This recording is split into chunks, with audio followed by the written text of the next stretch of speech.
Listo. Hola, ¿qué tal? ¿Cómo están? ¿Cómo están todos?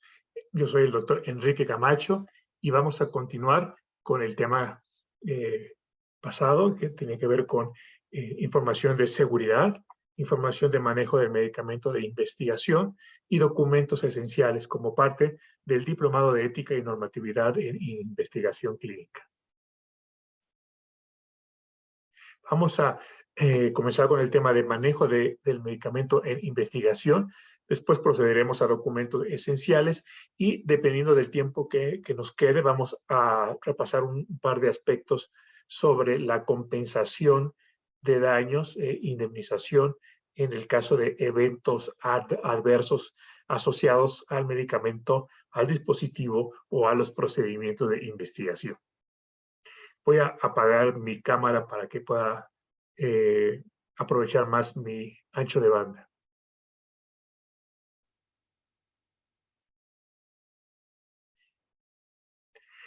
¿Por qué es importante? ¿Por qué es importante tener una sesión sobre esto? Porque exponer accidentalmente a una persona fuera de un protocolo al efecto de un medicamento experimental, pues puede llevar a severas consecuencias. Ser incapaz de determinar la adherencia al tratamiento va a hacer que no podamos tampoco determinar si funcionó nuestro tratamiento.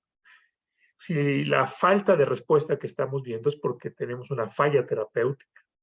Tampoco podemos saber si quizá el paciente se está sobredosificando y esa es la razón por la cual estamos teniendo ciertos eventos adversos. Y la adherencia al tratamiento solo se lleva mediante un seguimiento estricto del procedimiento de verificación y de reconciliación de los medicamentos entregados, los medicamentos devueltos por el paciente. Un manejo del medicamento de estudio inapropiado puede afectar la potencia del medicamento y por lo tanto también desvirtuar nuestra interpretación de los resultados. Es responsabilidad del patrocinador suministrar el medicamento en investigación. Pero esto se tiene que hacer solo hasta que se obtenga la aprobación del Comité de Ética y de las autoridades sanitarias, en este caso COFEPRIS. Antes de eso, no se puede entregar el medicamento experimental al centro. Ahora bien, es también responsabilidad del patrocinador dentro del marco regulativo aplicable proveer el medicamento después que los sujetos terminen su participación en el estudio, si su interrupción, si interrumpir este tratamiento, fuera peligroso para la salud del sujeto. A esto lo conocemos como el acceso posterior al estudio y lo vamos a ver en su momento. El patrocinador debe de asegurar la entrega oportuna del medicamento de estudio. Entrega oportuna no solo para poder iniciarlo, sino también para que durante el curso del estudio los pacientes no pasen ni un solo día de retraso por falta de suficientes suministros en el centro. El patrocinador debe también mantener registros que hagan constar qué tanto se envió y qué se envió y en qué condiciones se envió, cómo se recibió, la disposición final, la devolución en caso que haya y la destrucción de los productos de investigación. Entonces, desde el envío hasta la destrucción final de esos productos de investigación. El nombre producto de investigación es más técnico y más comúnmente usado, que es el de medicamento de investigación, y las siglas en inglés es IMP, Investigational Medical Product. Es responsabilidad del patrocinador mantener un sistema para recibir y recoger los productos de investigación y documentar este proceso. En caso que haya llegado en condiciones deficientes al término del estudio, al expirar el medicamento. Debe de mantener un sistema para el desecho de los productos no usados y su correspondiente documentación, siguiendo todo el proceso que marca la ley. El patrocinador debe tomar las medidas para conservar la estabilidad del medicamento durante el periodo de uso tener cantidades suficientes de producto en investigación y de ser necesario también mantener registro del análisis de lotes, especialmente cuando ciertos lotes están llegando a su caducidad, y es importante saber si pueden o no continuar usándose, para lo cual el análisis de lote nos permite extender su vigencia un poco más, dependiendo de las características físico-químicas del medicamento. Estos se llaman los análisis de estabilidad.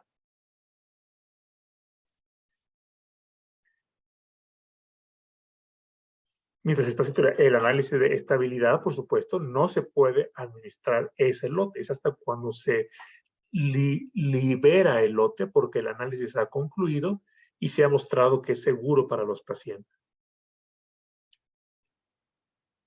Esas fueron las responsabilidades del patrocinador, pero ¿cuáles son aquellas del investigador? Pues la más importante es dar un uso adecuado del medicamento de estudio, que implica dárselo al sujeto correcto, en la dosis correcta, por la vía de administración y en la frecuencia correcta, y manejado por personal autorizado. Este personal, sus nombres, su cargo, debe haber estado ya consignado en el formato en el cual el investigador principal determina quiénes son los miembros de su staff y señala qué rol van a tomar y certifica de alguna manera o hace constar que cuentan con la capacitación, con la experiencia, con todas las cualidades para encargarse de esa tarea. El investigador es también responsable de demostrar que se conservó este medicamento en condiciones adecuadas. Debe mantener un registro de las entradas y las salidas y asegurar la congruencia en el balance final. Por balance final me refiero yo a el resultado de sumar, restar los ingresos, los egresos, las existencias, y que todas estas cifras concuerden, que no haya piezas viales extraviados o de los cuales no se sepa cuál fue su destino. Todas son responsabilidades del investigador. No quiere decir que vaya a ejecutar estas tareas de control necesariamente, pero que sí es quien va finalmente a responder ante COFEPRIS, ante el patrocinador, ante el comité de ética.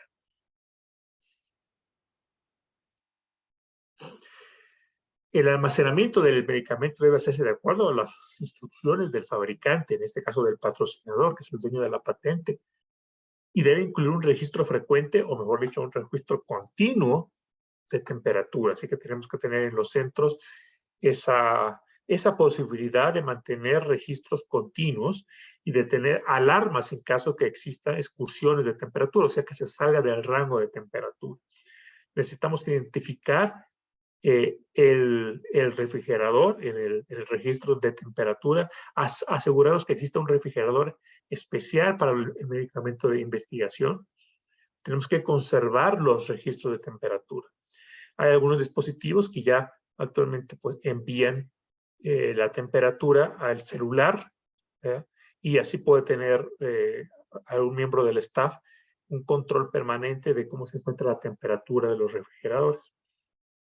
Es importante que los centros cuenten con un generador eléctrico de emergencia y que tengan un procedimiento escrito que les indique qué hacer en caso de que se provoque una excursión, o sea, una salida de la temperatura fuera de rango.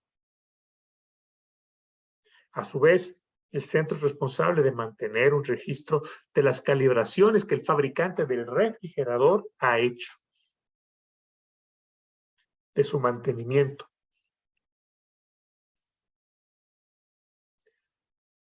La cadena de suministro puede tener varios puntos débiles, varios puntos que representan un desafío, tanto en el transcurso del medicamento entre el fabricante y el depot o el repositorio, el almacén que se esté contratando, entre el almacén y el centro de investigación, y entre el centro de investigación y el hogar del sujeto. Son sistemas diferentes, son sistemas desconectados, y las excursiones pues, no siempre se detectan sino hasta que llega el envío. Hay dificultad para dar cuenta de múltiples excursiones que puedan ocurrir en estos puntos, pero el punto más débil, claro, es el hogar del paciente. Es importante que el paciente reciba todas las instrucciones sobre cómo debe mantenerlo y en algunos casos se le entregará el medicamento junto con algún dispositivo, por ejemplo, alguna bolsa o mochila con cierto control de temperatura para que llegue en óptimas condiciones desde el hospital o centro hasta su hogar. La pandemia del COVID puso en relieve lo importante que es fortalecer los sistemas de suministro directo al paciente, es decir, que no tenga que ir al centro solo para recoger medicamento. El suministro directo al paciente implica la entrega programada de medicamento a la casa del paciente a través de una compañía de mensajería o a través de un miembro del equipo de investigación. En estas entregas se debe asegurar la integridad del fármaco, incluyendo las condiciones de temperatura, el cuidado apropiado del empaque y las instrucciones detalladas que se le va a dar al participante en el estudio, incluyendo información sobre a quién debe llamar y a qué número de teléfono en caso que detecte cualquier alteración en la caja, cualquier alteración en los viales, en la temperatura, y que pueda resolver su duda antes de que se lo comience a tomar o aplicar. La contabilidad del medicamento es una actividad sumamente importante, como ya dijimos, para asegurarnos que el paciente está teniendo una adherencia apropiada y por lo tanto que no se está subdosificando, lo que le puede llevar a falla terapéutica, o sobredosificando, lo que le puede llevar a diferentes reacciones tóxicas. Las piezas del rompecabezas que tienen que encajar perfectamente son esos registros de entregas y devoluciones entre el patrocinador y el centro. Las entregas y devoluciones entre el personal del centro y el participante, el sujeto en investigación. La dosis consumida o aplicada de acuerdo con el expediente o de acuerdo con el diario del paciente. Muchos protocolos implican dar al paciente un diario que llega a ser el documento fuente de cuánto se tomó y cuándo. Y finalmente, la última pieza de rompecabezas son las existencias físicas. Lo repetiré en forma rápida. ¿Cuánto entregó el patrocinador al centro y devolvió el centro al patrocinador? ¿Cuánto entregó el centro al sujeto y devolvió el sujeto al centro? ¿Cuánto consumió el sujeto, ya sea en el centro o en su casa? Y finalmente, ¿cuánto queda? ¿Cuánto hay? ¿Cuánto puedo ver y tocar? Y estos 4 elementos tienen que tener sentido, tienen que ser congruentes entre sí. A eso le llamamos contabilidad del medicamento, o usando una palabra que sea poco apropiada, un calco del inglés, le llamamos reconciliación. Al recibir el medicamento en el centro, es importante que las personas o persona que lo recibe cheque las condiciones generales, la temperatura, que realmente es el medicamento correcto, que realmente le está llegando al centro correcto. Me ha tocado ver que se envían cajas de medicamentos de investigadores de otra ciudad y hasta de otro país por error. Así que hay que checar que se trata del medicamento, del protocolo, del investigador, en la cantidad que dice en el pago que se está entregando.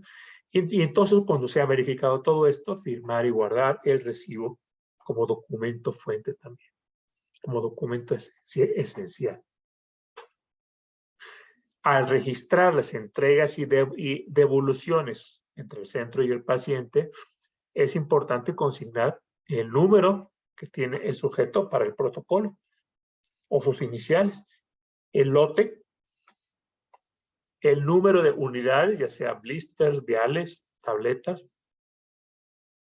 número y tipo, fecha de entrega y la fecha en que se recibe, el nombre y las iniciales de quien entrega o de quien recibe, la firma de quien entrega o de quien recibe y cualquier otro tipo de observación. Por ejemplo, el paciente dice que vomitó tantas dosis o que se cayó en la calle o se cayó en la alcantarilla una cápsula. Esas pueden ser las observaciones que expliquen posteriormente por qué no va a darnos la cuenta.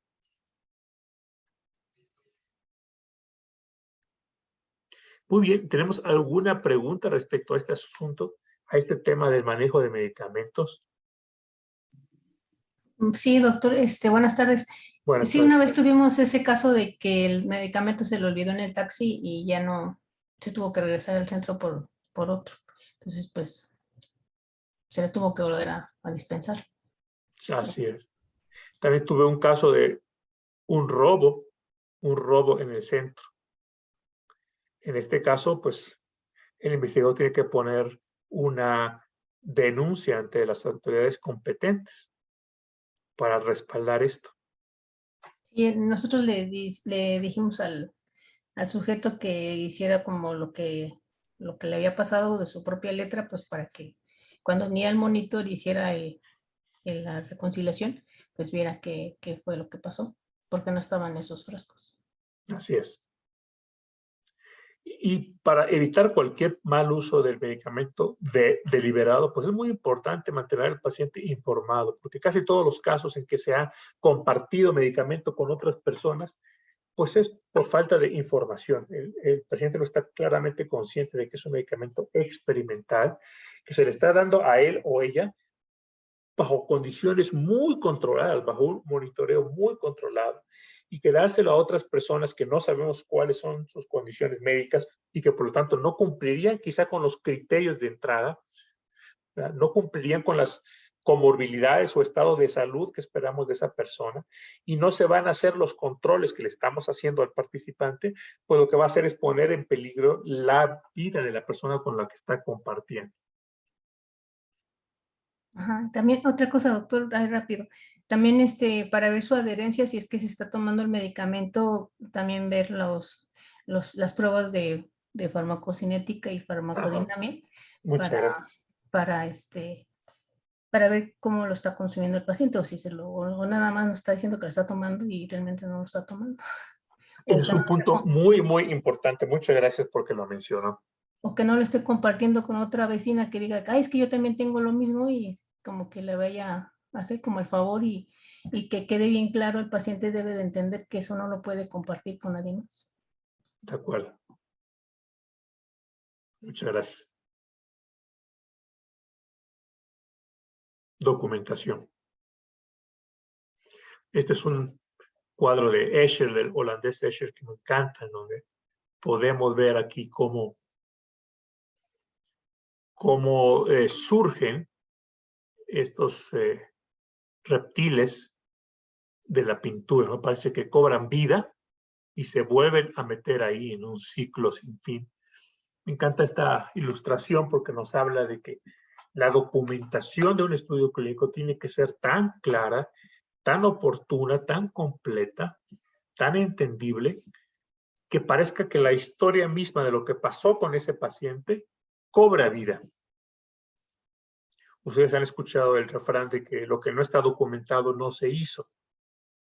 Y el significado de esto es que pues, la documentación nos habla de lo que realmente pasó. El propósito de la documentación e investigación es protegernos de nosotros mismos. Porque una cosa es lo que observé en el paciente, ¿no? La presión arterial que tenía, lo que vi en el fondo de ojo cuando se lo examiné, la lesión que tenía en la piel. Una cosa es lo que yo observé, otra cosa es lo que creo haber observado, otra cosa es lo que debo haber observado. Debo, porque pues, se supone que el medicamento está haciendo efecto. Otra cosa es lo que desearía haber observado. Y otra cosa es lo que le quiero decir al mundo que observé. Normalmente todo esto tendría que ser lo mismo, pero hay veces que no lo es. Y por eso me gusta también esta otra ilustración del mismo Escher, en que vemos en el fondo cómo se originan dos entes, dos figuras distintas, ¿no? El de como color más claro, el de color más oscuro. y cómo al final se encuentran y se dan la mano. En nosotros hay estas naturalezas y hay estas tendencias, ¿no? La luminosa y la oscura, la alta y la baja, la más humana y la más animalesca, en el que están presentes nuestros miedos, nuestros temores, nuestra territorialidad. Y lo peor es que estas fuerzas oscuras pues operan de manera subconsciente y hacen que no documentemos en el expediente pues realmente lo que pasó, sino lo que queremos que hubiera pasado, lo que queremos que piensen que pasó. Recuerdo perfectamente el caso de un centro de investigación privado en la colonia Roma, en la Ciudad de México, un centro que ya no existe, de una enorme calidad en la documentación.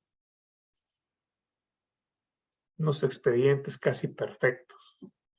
Además, la atención que tenían con nosotros, todo el personal del centro era muy buena, tenían muy buena atención al paciente, las instalaciones eran preciosas. Un día, pues, supimos que iba a tener una auditoría y platicamos con el investigador principal y así hicimos un monitoreo, pues no sé, unos 2 días antes. Encontramos que había algunas deficiencias por ahí en los expedientes, nada grave, y bueno, ya estamos preparados para saber qué íbamos a encontrar. Cuando llegó la auditora, un día o 2 días después, para nuestra sorpresa, esas deficiencias que habíamos encontrado, esos problemas, esos datos equivocados en el expediente, habían sido, pues, ocultados. ¿Cómo se llama esto? Con liquid paper.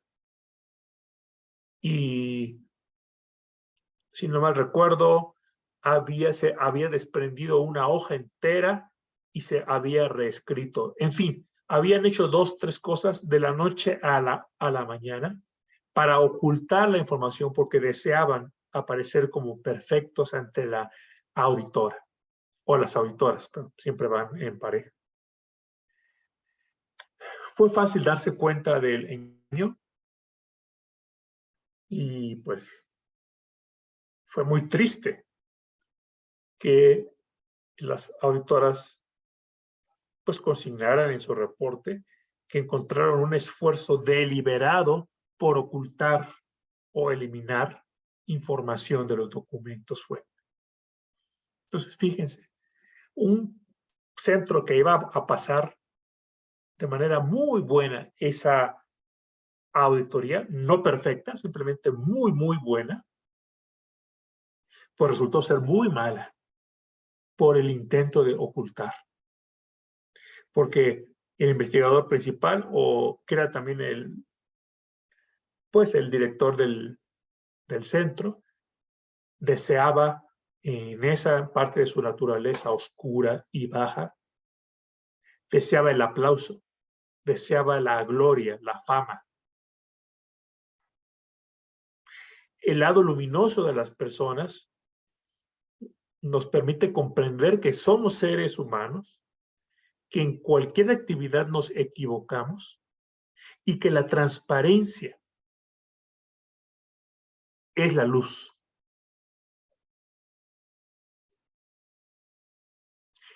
Si documentamos las cosas bien y si tenemos procedimientos para hacerlo, procedimientos para señalar cuando nos hemos equivocado con un dato, si seguimos el procedimiento, no tendremos por qué tener miedo de esa naturaleza mala que nos llevará a distorsionar, a querer ocultar, a querer exagerar o a querer minimizar lo que pasó a fin de no quedar mal. Ya no nos importará quedar mal, lo que nos importará es ser verídicos y transparentes. No sé si ustedes han tenido alguna circunstancia que me quieran comentar. No, doctor, yo pienso ahí como que quisieron ser perfeccionistas y pues cayeron como en fraude, ¿no? Así es. Una cosa es perfeccionista y otra cosa es ser la excelencia, ¿no? O sea sí hay errores y hay que admitir que se equivoca uno, somos humanos y mejor hablar con la verdad que ahora sí que te caigan en la mentira, ¿no? Y, Exacto. y como que, como dice el dicho, la ignorancia de la ley no te exime de la culpa, ¿no? Ajá, de cumplirla. Y fíjese, eh, seguramente hubo un problema de ignorancia de la buena práctica clínica o poca experiencia, porque precisamente cuando usted busca ser perfeccionista, cuando un investigador busca ser perfeccionista, pues no cae en lo que cae este investigador, no va a alterar los documentos. Parte de buscar la perfección es que cuando uno se equivoca, no se debe de ocultar el dato equivocado. Así es. En nuestra formación como médicos frecuentemente se nos enseñó a escribir para el aquí, el ahora y este paciente. Lo importante era que mis enfermeras me entendieran, entendieran para comenzar mi letra, las abreviaturas que uso y que hacían sentido para ellas en ese hospital, en ese texto. Pero en investigación clínica tenemos que cambiar nuestro paradigma. En investigación clínica tenemos que escribir no solo para aquí y ahora, sino para mañana, para todo el mundo y para todos los pacientes. Mi escrito debe ser sujeto a entendimiento e interpretación correcta de cualquier persona que hable español. Entonces, la documentación escrita pasó durante las últimas 2 décadas de ser algo secundario a ser algo de enorme importancia en la investigación.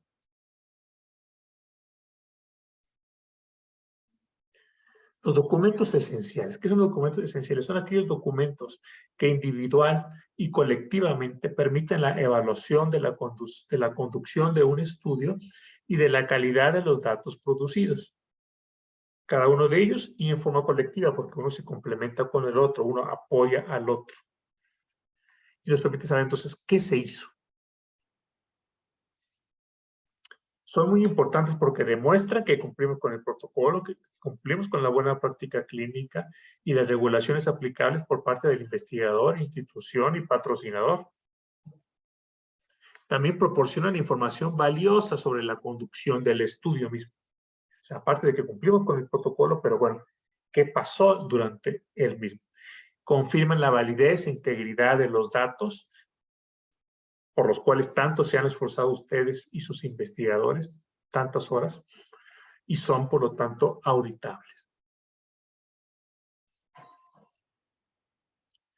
El patrocinador y el investigador o su institución deben mantener un registro de los lugares donde se encuentran sus documentos esenciales, incluyendo los documentos fuente. No es lo mismo documentos esenciales que documentos fuente. Documentos fuente, como vamos a ver, tiene que ver con la originalidad del documento, mientras que los documentos esenciales tienen que ver con la información que nos dicen, que nos permite suponer que se condujo el protocolo, cómo se condujo. El sistema de archivos, sin importar si el medio de registro, debe permitir que el documento sea localizado, identificado y que se pueda rastrear su historia de versiones. En caso que tengamos varias versiones, por ejemplo, las varias versiones del informe para el paciente para obtener su consentimiento informado. Que sea localizable e identificable este documento.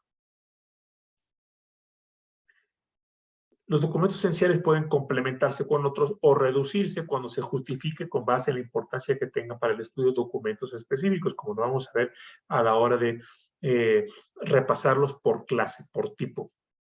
El patrocinador debe asegurar que el investigador tiene control o acceso continuo a los datos de la forma de reporte de caso donde se consignan o ECRF que se reportan al patrocinador. El patrocinador no debe tener el control exclusivo de esos datos. El investigador o la institución deben tener el control de todos los documentos esenciales y de todos los registros generados antes, durante y después del estudio. Tener el control significa de que pues deben poder en cualquier momento localizarlos. Si ocurre una saturación en el archivo, si ocurre una inundación, terremoto, conversión del hospital a hospital COVID, como pasó hace 2 años, pues sigue siendo responsabilidad del investigador o de su institución conservar esos documentos. Me tocó ya algunas ocasiones en donde no pudimos hacer un estudio clínico en un centro porque el hospital prefirió no comprometerse a la conservación de estos documentos. Cuando se usa una copia para reemplazar el documento original, esa copia debería llenar los requisitos de una copia certificada ante notario. Antes de pasar al ejercicio, les voy a pedir que me esperen un segundo.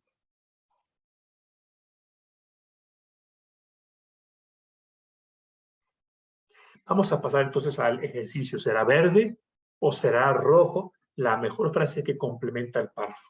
¿Quién de ustedes quiere comenzar con el primer párrafo?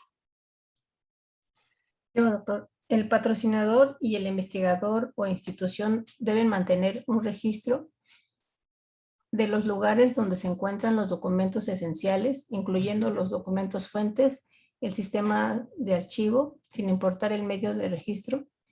Debe permitir que el documento sea identificado y que se pueda rastrear su historia de versiones que se pueda buscar y encontrar. Correcto. Muy bien. Exacto. Recuerden lo importante de rastrear su historia de versiones. Es importante no desechar todas las versiones previas, porque entonces un paciente que se ingresó en otras condiciones distintas a las del documento actual, pues es importante poder demostrar que no se reclutó violando algún criterio del estudio. Es posible que el paciente cuando se reclutó los criterios eran otros porque el protocolo era otro y el consentimiento informado, el texto del consentimiento decía otra cosa. Entonces es importante en pro de la transparencia mantener esas versiones antiguas para saber en qué condiciones operaba el estudio en cada momento conforme se iban ingresando los pacientes. Pero por otra parte tampoco se deben mezclar o tener demasiado juntas las versiones anteriores de manera que se puedan confundir.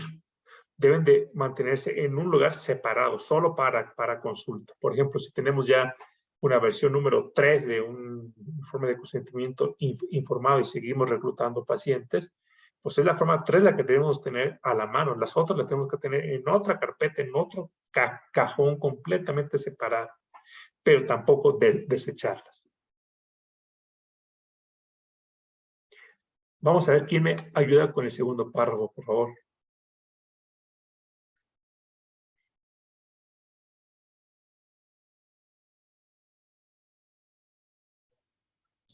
Si quiere, yo también, doctor. A ver, gracias. Los documentos esenciales pueden remitirse a completarse o reducirse cuando se justifique con base en o sea, sería en la importancia que tenga para el estudio. Exacto. Disculpe por favor los problemas que tengo aquí con el texto. Sí. Disculpe, déjame, de una vez lo voy a corregir acá.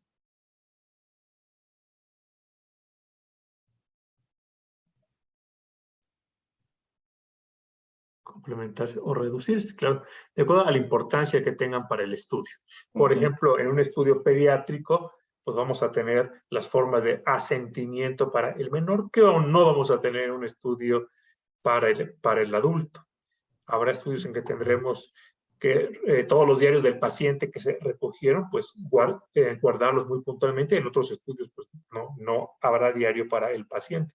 Cada protocolo puede tener más o menos documentos según aplique. El tercero, ¿cómo debería decir? Sería el patrocinador no debe tener el control exclusivo de esos datos. Ok. ¿Y el último? Por favor. Cuando se use una copia para reemplazar el documento original, los documentos fuentes de la CRF, la copia debe cumplir con los requisitos de una copia certificada. Muy bien. ¿Recuerda usted cuáles son los principios ALCOE? Sí, que sea atribuible. Sí.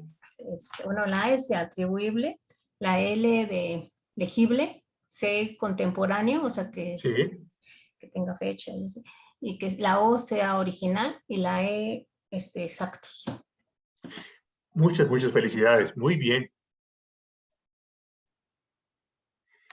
Muy bien. No todos los documentos esenciales son necesariamente documentos fuente y no todos los documentos fuente necesariamente son documentos esenciales. Documentos fuente se refiere a que es el registro original de la información clínica o una copia certificada de un registro original. Y como ejemplo podemos considerar los expedientes clínicos, por supuesto, tanto los hechos a mano como los que directamente se ingresa la información a un formato electrónico. Otro ejemplo de documento fuente es un trazo electrocardiográfico o un estudio de imagen, las imágenes obtenidas.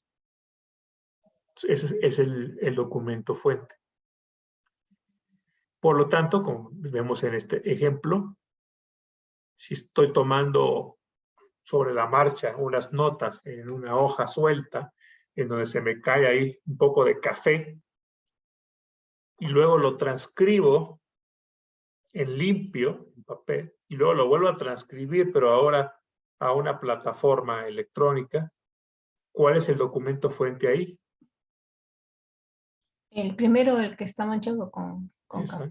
Es el primero que hay que conservar. Todos son esenciales a la hora de saber qué es lo que pasó con el estudio. El formato electrónico puede ser considerado esencial, por supuesto, pero no es el fuente. El fuente es donde se registró por primera vez. ¿Y por qué creen que es importante la conservación de los documentos originales? En este caso, ¿por qué una hoja suelta con una mancha de café? Porque, bueno, tienen que ser originales y contemporáneos. A lo mejor en la primera hoja que hicieron, tiene la fecha de cuando se hizo la visita y ya después en la transcripción, pues ya pasó, ya si el paciente ya no está como que contemporáneo. Sí, en la transcripción se pueden eliminar o alterar datos que estaban presentes en el original. Mientras más transcripciones haya, más posibilidades de que tengamos, pues, errores de transcripción.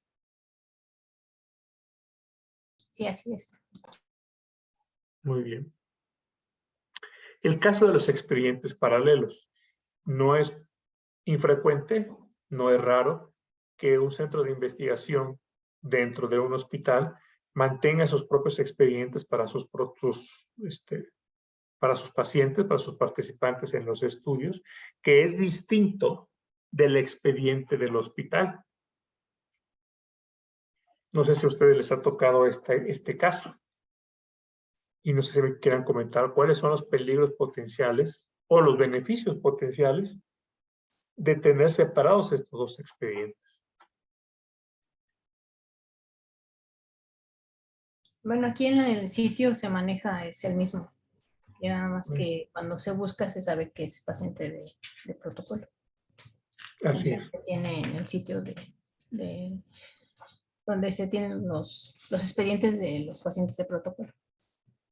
En algunos hospitales se mantiene esta práctica de tener dos expedientes porque los investigadores temen que si se fían nada más del expediente hospitalario se pierda, se extravíen, o que cuando quieran o no quieran revisarlo cuando venga el monitor, no siempre lo puedan tener a la mano. Quizá no confíen en los procedimientos, no quieren que le metan mano diferentes interconsultantes que están viendo a este paciente y deciden tener su propio expediente. Lo ideal es tener un solo expediente y no dos. Lo ideal es tener un sistema de registro que nos garantice pues, que siempre estarán ahí las notas y siempre estará disponible el expediente, pues digo, con su debida anticipación, o sea, un día antes, por ejemplo, para que, que se avise un día antes que se necesitará para que esté disponible. Debe de haber también políticas importantes sobre cuándo se depurará estos expedientes, políticas conocidas y aceptables para el investigador. Pero hay un riesgo importante de mantener dos expedientes. Vamos a ver lo que nos quiere comentar Mayra Domínguez. Ajá, es que yo tenía una pregunta, por ejemplo, ahí, cuando en el protocolo participan más de 2 instituciones, ¿también nada más tendrían que tener un solo expediente? Dos instituciones con dos investigadores principales. Sí, más o menos. Bueno, esto es muy importante. Si son dos investigadores, son dos centros. Y cada uno debe tener su propio expediente. Ah, ok. ¿Sí?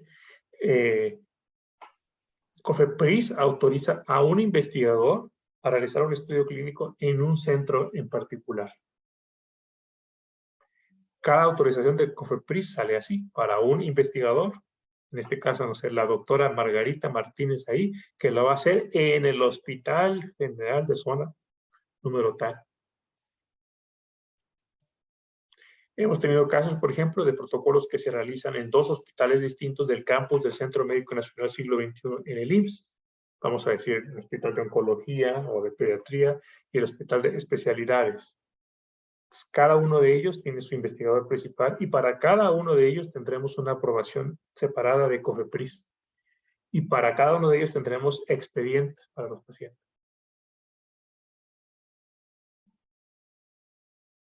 La ventaja de tener expedientes separados, pues es un mucho mayor control del staff del investigador, pero el problema es que tengamos información después en el expediente general, en el del hospital, que no se encuentre en el expediente de la unidad de investigación y viceversa.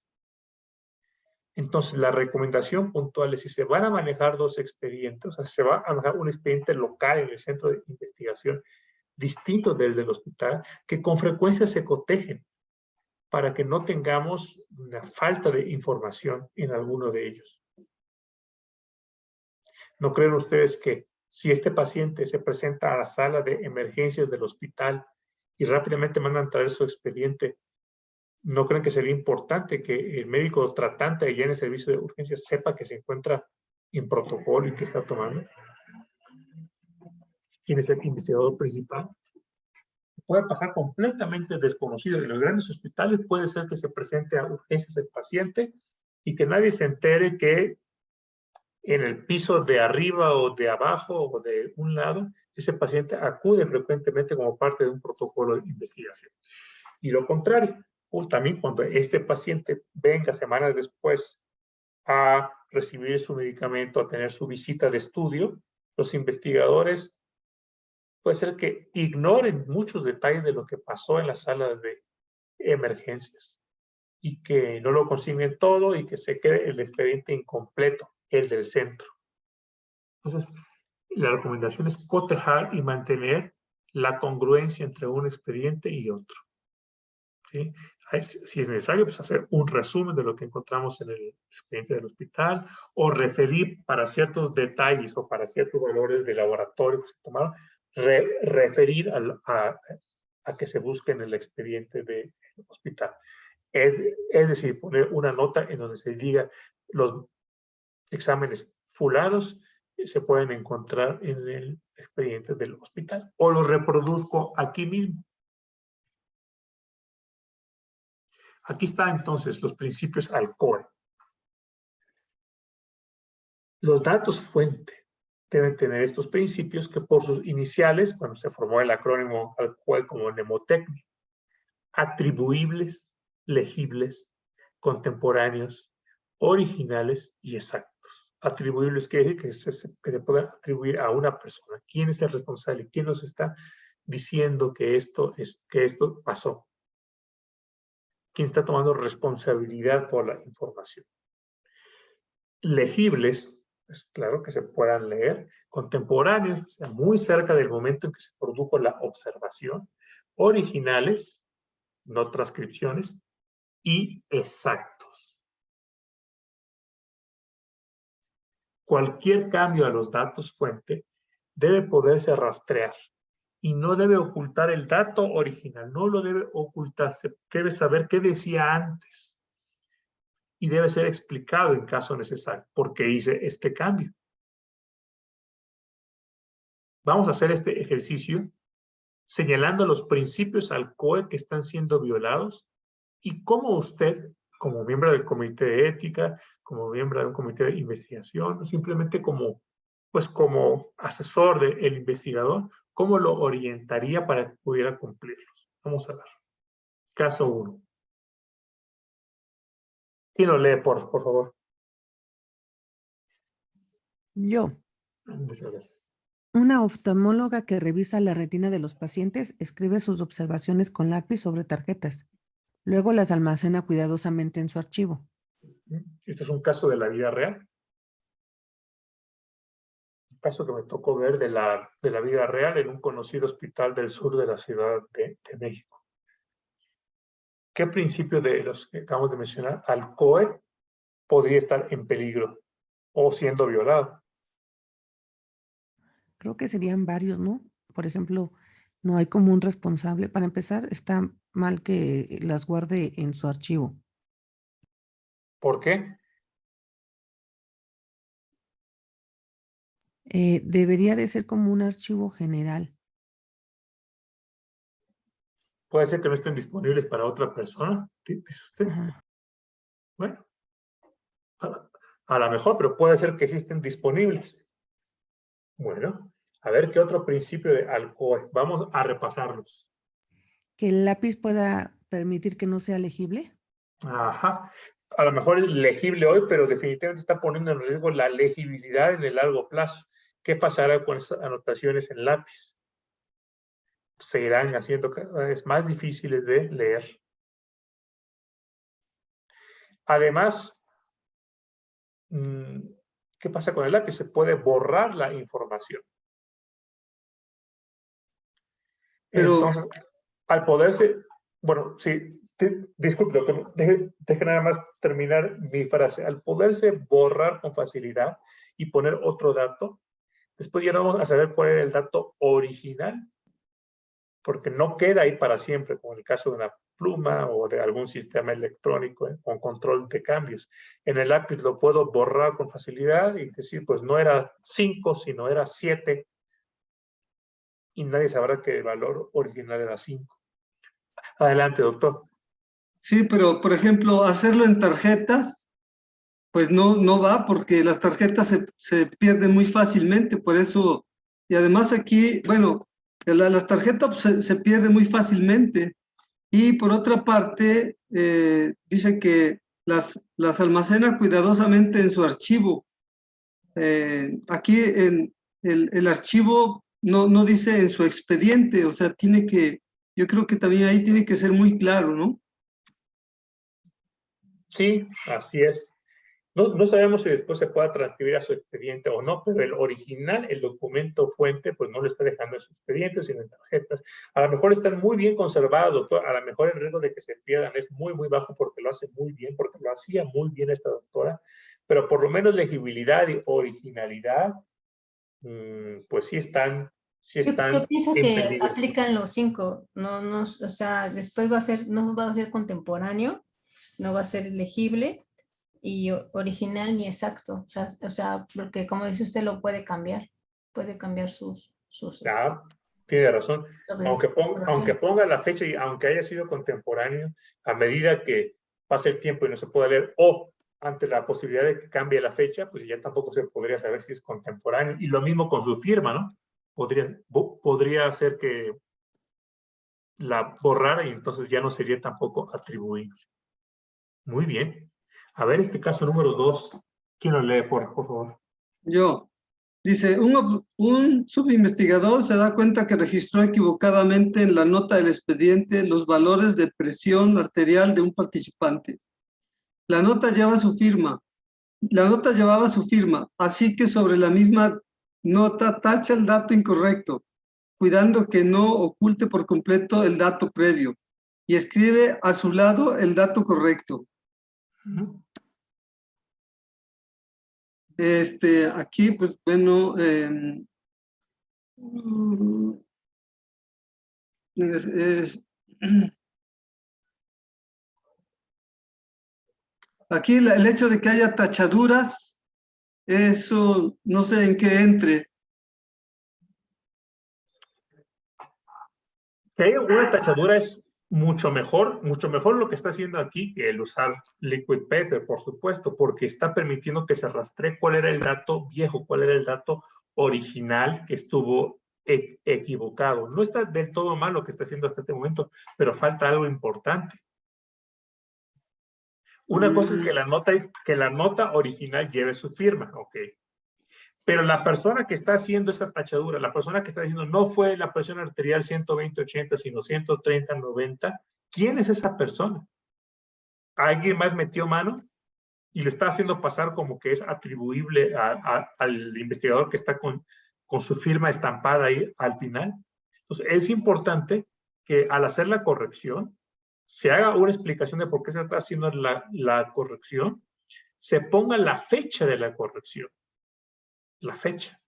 Porque qué tal si esa corrección se hizo el mismo día, quizá minutos después, con lo cual todavía el dato es contemporáneo, pero qué tal si se hizo esa corrección un mes después, ya no sería contemporáneo. Entonces, si no le ponemos fecha, si no le ponemos firma, y si no le ponemos una explicación, pues estamos violando varios principios. Sin firma ya no se vuelve atribuible, sin fecha ya no sabemos si es contemporáneo, y sin explicación tenemos dudas sobre su exactitud. Ahora bien, la manera ideal de corregir esto no sería haciendo una tachadura. De hecho, la norma mexicana del expediente clínico pide que no se hagan tachaduras, sino que se haga otra nota en donde usted explique y diga, el dato que se virtió en la nota fulana es incorrecto. La presión arterial correcta de este paciente es 130/90. Fecha con hora y firma de quien hace esa nota aclaratoria. ¿No sería obligado volver a hacer toda la hoja, doctor? No, toda la hoja no. Digo, a lo mejor la hoja contiene mucha información que es toda correcta, excepto la presión arterial. Sí. Entonces, usted hace otra nota, como le digo, poniendo bien la fecha, atribuible a tal persona, en donde diga este dato puntual, que es la presión arterial, el dato correcto es este, no se puso el dato correcto por un error de anotación o porque el baumanómetro no estaba bien calibrado, porque nos confundimos con otro paciente, por lo que sea, se hace la explicación, pero del dato puntual que está equivocado. Vamos al caso número 3, este lo leo yo. Un investigador de edad avanzada tiene dificultades para tomar notas rápidamente en formatos electrónicos en el momento de la consulta. Así que toma sus notas a mano en un papel en blanco. Los fines de semana se ocupa en transcribirlas a un formato electrónico. Una vez transcritas, desecha el papel. Las imprime en un formato membretado de su clínica, las firma, fecha y archiva en papel. Dice, pues a mí me da vergüenza que pues, vayan a caer por estas notas con una letra tan fea que yo hice, ¿verdad? No se ve y todo chueco, mejor que quede bonito y en hoja membretada oficial. Aquí, Sí, ¿qué principio se está violando? Lo original, exacto y contemporáneo. Los tres. Pues sí, exacto. Al violar lo original, ya tenemos duda también sobre lo exacto y lo contemporáneo y hasta lo atribuible. ¿Qué le recomendaría entonces al investigador? Si él dice, es que compréndame, y yo pues, estoy escuchando al paciente y estar yo ahí en la computadora, o estoy con mis ojos en la computadora, o estoy viendo el rostro del paciente. Me parece una falta de respeto y realmente yo me tardo mucho y me equivoco. Yo mejor prefiero tomar al vuelo, como me entiendo, así medio taquigráficamente, mis notas y después transcribirlas. No me haga, por favor, tener que hacer todo en el expediente electrónico de una vez. ¿Qué le aconsejaría? Pues que se apoyara de un coordinador o de un médico, o sea, del investigador, Claro. para que vaya haciendo la Puede guardar transcripción. el documento fuente. Claro, que se apoye muy bien. Exacto. Otra cosa que otros médicos también en ocasiones hacen es que dictan sus notas, ¿no? Entonces, el registro de audio, en donde ellos dicen paciente masculino de 53 años, ese es el documento fuente. Claro, tiene que conservar ese audio, ¿no? Y ya de última opción, pues doctor, no deseche, no deseche sus papelitos. Para el fin diario, para los propósitos diarios, su nota en el expediente que hizo, su nota electrónica va a ser suficiente para que todo el mundo sepa de qué se trata, pero en caso de una auditoría, en caso de que tengamos dudas sobre lo que usted transcribió en el formato electrónico, en ese caso podemos recurrir, así que no se preocupe usted por la estética. Lo importante es que lo deje ahí para cuando se necesite, que lo conserve esas notas en vez de desecharlas para cuando se necesite. Doctor, ¿cuánto tiempo tiene que permanecer? O sea, así como, o sea, como usted está exponiendo este caso, ¿y cuánto tiempo debe de permanecer el expediente original? Es decir, las notas donde uno escribe. Muchas gracias por la pregunta. A lo largo del tiempo se han dado diferentes periodos. Por ejemplo, 15 años, por ejemplo, 5 años después de que la última indicación para la que se buscó aprobación de un medicamento en investigación, pero como en realidad no podemos predecir el futuro, lo importante es que el patrocinador y el investigador lleguen a un acuerdo que quede plasmado en el contrato. Porque no siempre el patrocinador sabrá qué otras indicaciones puede perseguir con el mismo medicamento. Así que va a variar un poquito si está trabajando con Pfizer, con Roche, con Sanofi, etc.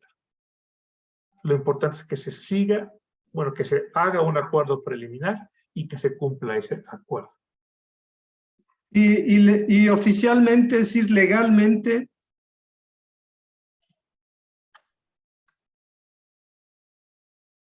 no recuerdo ahí que dice la norma, después de cuántos años, no sé si con la muerte del paciente o si un número de años después de que no es visto.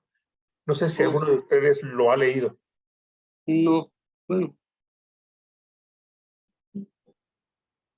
Obviamente los pacientes que están en un sistema de salud se depura hasta su muerte. Oh. No mientras el paciente está vivo, pero no sé si en hospitales privados, etcétera, haya una norma respecto a cuántos años después de su última consulta se pueden depurar.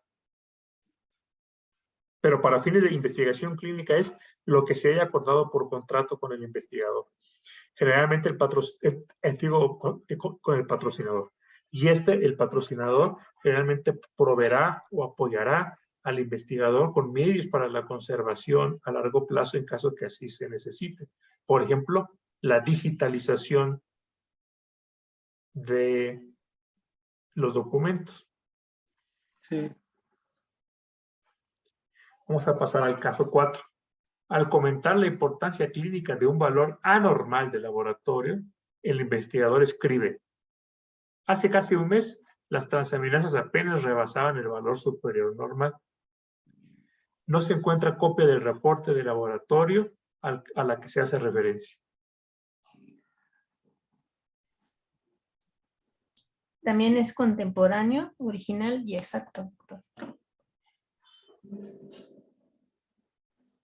Dice, hace casi un mes. ¿Cuánto es casi? Sí, si ahí tuviera, no aplica lo contemporáneo. claro. Ni lo original ni lo exacto. Pues sí, en realidad si tuviéramos el resultado del laboratorio original, no me preocuparía por lo contemporáneo, porque ahí dice la fecha y usted puede hacer referencia un mes después cuando vea al paciente que en tal mes, que en tal año tenía los valores de laboratorio X o Y. Mientras, si tuviéramos el reporte original, Sí, pero como puso casi, no puso la fecha, nada más puso casi. Claro, eso tiene que ver entonces con la exactitud, más que con la contemporaneidad. Aquí lo que me preocupa es la exactitud. Claro, como no tenemos el reporte original del laboratorio, pues entonces también tenemos el problema de que no sabemos la fecha exacta, por lo tanto también está afectando a la contemporaneidad.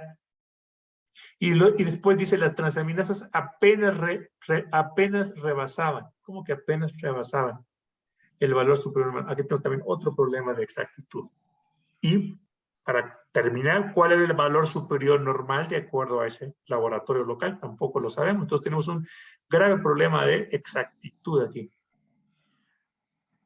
Vamos a ver el 5. Otro caso de la vida real que ocurrió en un centro médico nacional del IMSS de este país.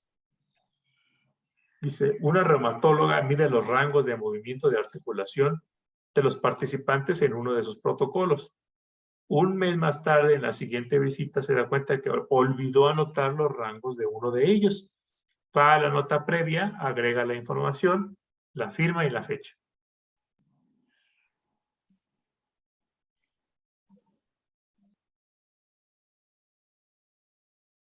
Pues también sería lo contemporáneo y lo exacto. Sí. Recuerdo que yo la sorprendí haciendo esto y le pregunté, doctora, pero ¿cómo se acuerda usted de hace un mes, con tantos pacientes que usted ve al día, cuáles eran sus rangos de movimiento articular? Me contestó, yo me acuerdo perfectamente. Bueno, al no ser contemporáneo, pues, tenemos riesgo de que también caigamos en la inexactitud. ¿Y en la originalidad sería también? O sea, porque finalmente no tiene los datos originales, sino de lo que se acordó y podría ser inexacto, ¿no? Bueno, no realmente fiel al original. Pues, digamos, si nunca, desde el punto de vista documental, si nunca los anotó en ninguna parte y esa es la primera vez que lo anota, pues sí, su documento es fuente y es original, pero no es contemporáneo. Puede ser original, pero no es contemporáneo. Y probablemente tampoco sea exacto. Al firmarlo está diciendo, yo digo que me acuerdo y yo digo que eran 95 grados. Yo lo digo y yo doy la cara. Bueno, está siendo atribuible, pero no es contemporáneo. Los datos que se reportan en el formato de reporte de casos, todos los que estamos aquí en la llamada, en la sesión, sabemos que es un formato de reporte de casos, ¿verdad? Sí. CRF, perfecto. Estos, los que se derivan de los documentos fuente deben ser congruentes con estos y toda discrepancia pues debe ser explicada. En algunos casos también, para ciertos datos que normalmente no se consignan en un expediente clínico, puede ser que por un acuerdo, antes de comenzar el estudio, se determine que los datos X, Y, Z se van a meter por primera vez en el CRF. O sea, quiere decir que el CRF será el primer documento en donde se van a meter y que por lo tanto para esos datos en particular el CRF constituirá el documento fuente. Otra imagen que me gusta mucho aquí del pintor holandés Escher para ilustrar que pues debe haber una perfecta correspondencia entre los documentos fuente y lo que se metió en el formato de reporte de casos. Nos encontramos con esta nota en el expediente clínico de la doctora Zoila Veloz. Y me gustaría que lo lean en silencio y después, por favor, alguien que me opine, pues, ¿qué aconsejaría a esta doctora? ¿Qué deficiencia le haría ver?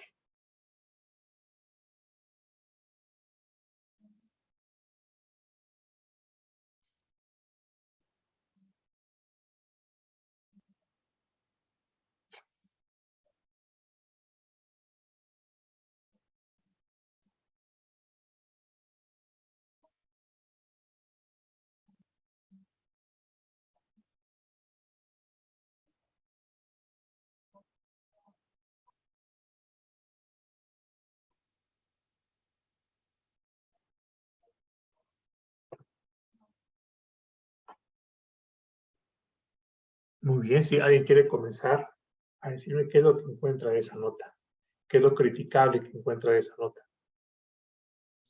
Pues que no tiene lo contemporáneo, no tiene fecha. Muy Sería. bien. no tiene tampoco el número del sujeto o a quién se está refiriendo.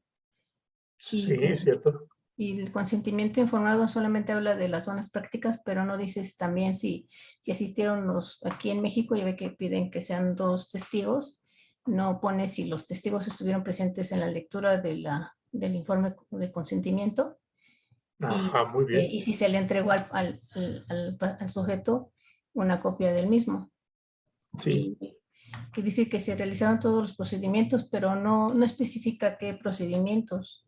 Se tenía que haber puesto qué procedimientos se realizaron, en qué visitas o cuáles fueron los indicados por el protocolo. Y nada más dice que en tiempo y forma, pero pues eso sí como que es muy, muy ambiguo. Y luego dice que el paciente tomó su medicamento a la dosis indicada, pero pues tampoco no sabemos si se lo llevó a su casa o si se lo tomó ahí en el centro. No sabemos si tuvo, dice sin modificaciones ni interrupciones, pero no sabemos bien. O sea, como que sí, realmente es una doctora muy veloz. Y luego dice, y devolvió todo el sobrante sin encontrarse faltantes o sobrantes. Y dice, no se observaron eventos adversos de relevancia, pero no dice también, o sea, dice de relevancia, pero no dice si también observaron eventos adversos, o sea, no dice, no especifica bien. Y tampoco dice por qué salió el paciente del estudio, nada más dice que prematuramente, pero no dice... Dice que por voluntad propia. Por voluntad propia, a la semana 14. Sí. La doctora Zoila Veloz está haciendo aquí un esfuerzo enorme de condensar todo lo que pasó en un protocolo en un solo, pues, en una nota tan pequeña, en un solo párrafo. Es impresionante. Y en algunos casos, como situación extrema, ella se podría defender. Ante una situación extrema de que, pues, qué sé yo, que hubo un terremoto y que quedaron ocultos todos los expedientes, o un incendio, una inundación, o sea, ante una situación extrema así, podría ella intentar con esta nota cubrir los aspectos más importantes, porque dice, cuando ingresó, dice que era elegible para el estudio porque cumplía todos los de inclusión y ninguno de los de exclusión. El procedimiento de obtención de su consentimiento dice que fue de acuerdo a la GCP. Usted tiene un punto muy, muy bueno también de que el gobierno mexicano pide más allá de la GCP algunas cosas como, por ejemplo, el tener 2 testigos. Entonces, a lo mejor se hizo de acuerdo con el GCP, pero no de acuerdo con la ley mexicana. Se realizaron todos los procedimientos indicados en el protocolo en tiempo y forma. Esto es una maravillosa frase en el sentido de que pues, dice que es todos y que de acuerdo al protocolo. ¿Tiene usted duda de qué se hizo? Cheque el protocolo. ¿Tiene usted duda cuándo se hizo? Cheque el protocolo. ¿Tiene usted duda que si se hizo, si se administró algo por vía IV o antes o después o cada 15 días o cada 3 semanas? Cheque el protocolo. Aquí dice que se hizo de acuerdo al protocolo. Luego se tomó el medicamento a la dosis indicada. ¿Cuál es la dosis? Pues la indicada, cheque el protocolo. Sin modificaciones ni interrupción. Entonces, tuvo adherencia excelente, devolvió todo, no, ni faltó ni sobró. Pero aquí vienen otros problemas importantes. No se observaron eventos adversos de relevancia para la investigadora. ¿Qué pasó con los otros? ¿Cómo puede saber que no eran eventos adversos de relevancia? Si no los está reportando y no están llegando a ninguna base de datos, no podemos saber si son todavía de relevancia o no. Así que definitivamente tendría que haber reportado todos los eventos adversos y esta frase si no la cubre. Y dice, el paciente salió del estudio prematuramente por voluntad propia en la semana 14. ¿De qué protocolo estamos hablando acá? ¿Quién sabe? No lo dice. Y como bien señaló usted, tampoco pone la fecha y la hora en que está haciendo esta nota. Lo intentó hacer la doctora Zoila Veloz, pero definitivamente pues tuvo algunas brechas de información importantes, sobre todo en lo que tiene que ver con la seguridad del paciente. Como es importante que las notas sean contemporáneas, cuando aquí dice que fueron realizados todos los procedimientos del protocolo, incluyendo aquellos que se hicieron hace un mes, hace 6 meses, hace 8 meses, usted me está diciendo en este solo renglón que se hizo todo lo anterior que marca el protocolo. ¿Por qué no puso notas en cada momento que se hacía un procedimiento? Hay una falta de contemporaneidad espantosa aquí. Sería, como les digo, una nota aceptable en una situación de extrema gravedad en las instalaciones del hospital. En el sentido de que, bueno, esta nota más o menos pues, cubre la conducción del estudio en este paciente y más o menos tiene todo lo esencial. Pero no, fuera de esas circunstancias excepcionales no sería aceptable porque no es para nada contemporánea, ni mucho menos exacta.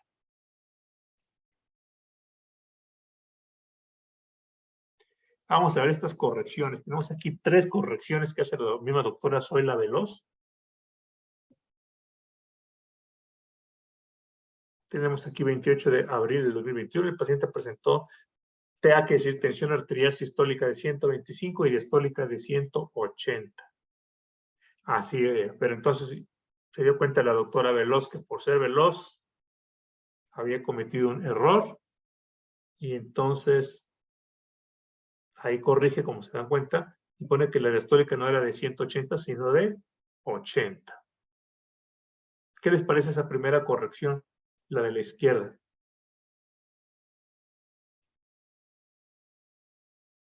Pues sí está siendo atribuible y contemporánea, o sea, está poniendo que Sí. fue con su nombre y la fecha de un día después. Y al no ocultar el dato equivocado, Ajá, no está ocultando. exacto, no lo oculta, se puede rastrear. Aquí lo que le faltaría, lo que le aconsejaríamos a la doctora, ¿qué es?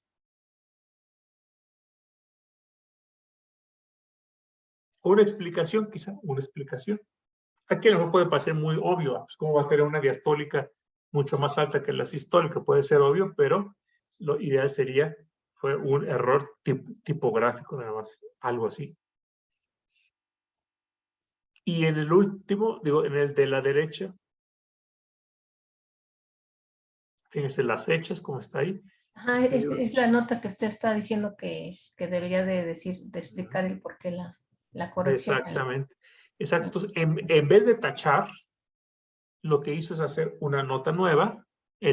Fíjense las fechas un día después, en donde dice, en vez de decir esto, tendría que decir esto. Esa sería la mejor forma de corregir. Entonces, la de la izquierda no es del todo mala, digo, nos ayuda bastante, pero no está totalmente de acuerdo con la norma del expediente clínico, con la norma mexicana. La de la derecha, sí.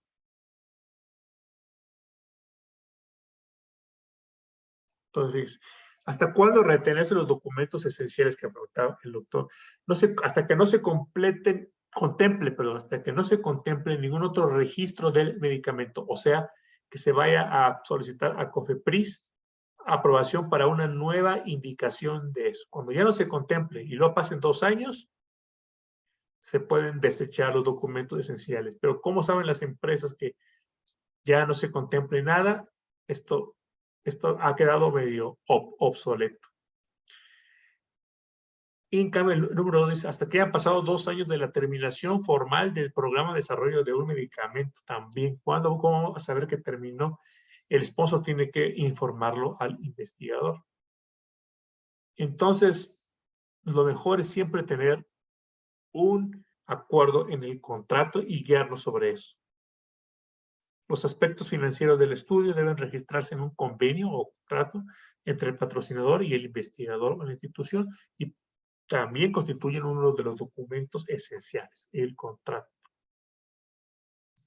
El investigador o la institución deben poner a disposición del monitor, auditor, comité o autoridad, como COFEPRIS, cualquier registro relacionado al estudio, o sea, cualquier documentación del estudio, cuando lo solicite.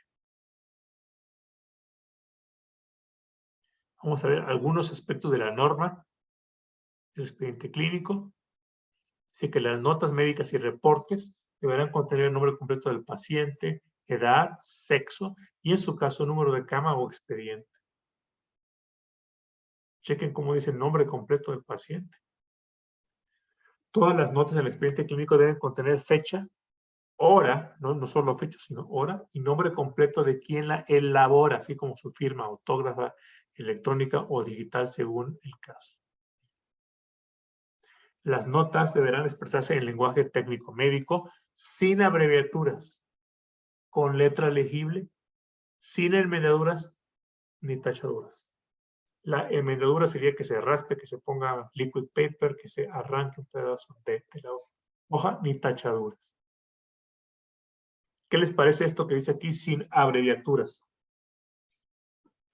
¿Se cumple?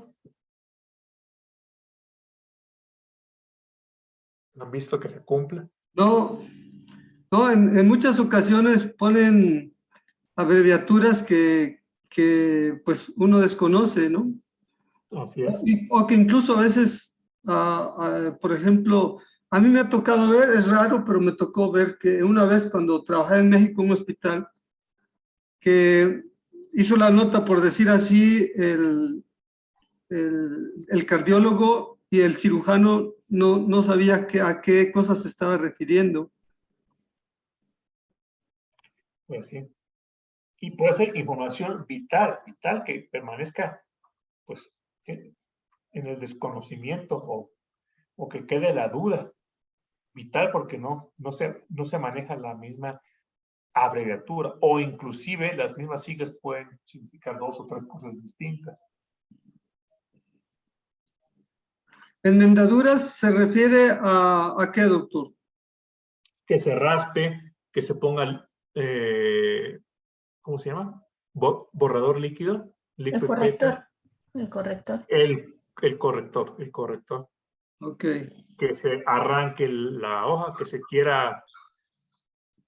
quiera, por ejemplo, una letra, ponerle un ganchito, un palito para que parezca otra. Todos son enmendaduras, ¿no? Bien, gracias. De manera optativa se podrán utilizar medios electrónicos, magnéticos, electromagnéticos, ópticos, magneto-ópticos o de cualquier otra tecnología en la integración del expediente clínico en los términos de las disposiciones jurídicas aplicables. Saben que estamos con más frecuencia, claro, en más hospitales viendo expedientes electrónicos, que es algo muy bueno y que debemos marchar hacia eso, hacia la digitalización de nuestro quehacer médico. Pero también eso implica que tengamos sistemas sólidos para resguardar la integridad,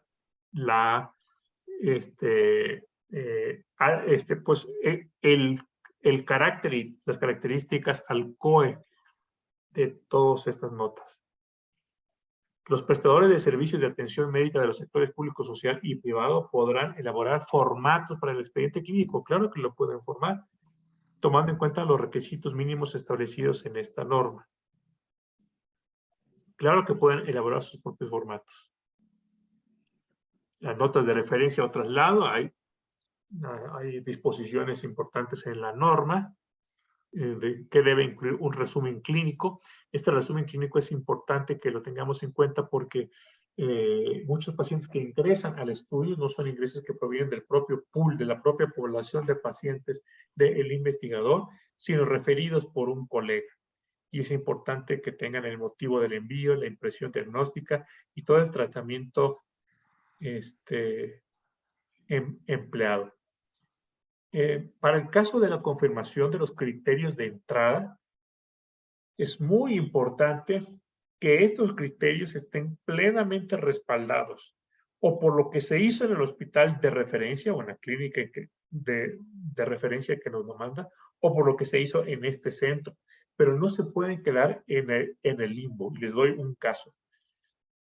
En un centro privado, un investigador que trabaja en uno de los institutos nacionales de nuestro país se autorrefiere pacientes, es decir, cuando es por un paciente con ciertas características, se lo manda a sí mismo para verlo en el centro privado donde conduce el protocolo.